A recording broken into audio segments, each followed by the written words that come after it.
Co je PLM? PLM je strategický podnikatelský proces výroby pomocí počítačového softwaru. Zkratka označuje Product Lifecycle Management, česky řízení životního cyklu výrobku.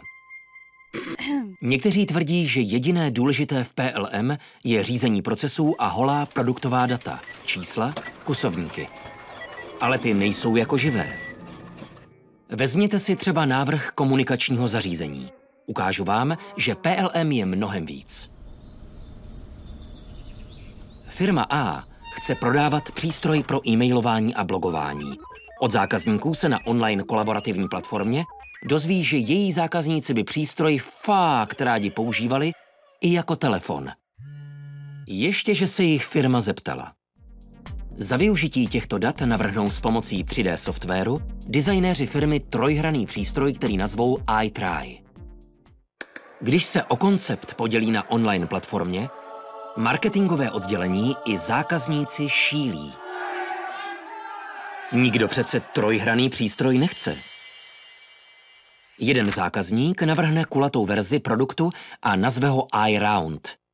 Ostatní souhlasí a tak designéři koncept přepracují.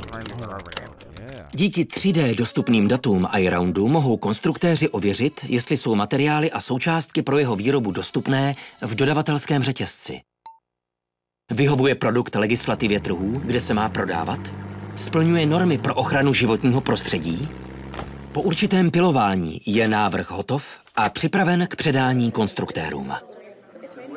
Ti využijí 3D model iRoundu, aby návrh otestovali a zjistili, jak se bude reálně chovat. Zapadají součástky do sebe? Funguje telefon? Dá se snadno vyrobit a recyklovat? Není výroba moc nákladná? Všichni spokojení? Výborně.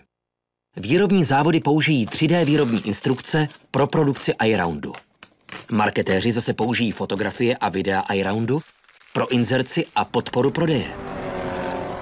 A lidé si mohou iRound online prohlédnout, vyzkoušet a také koupit. Jak vidíte, PLM je velké, užitečné a dotýká se každého ve výrobním cyklu.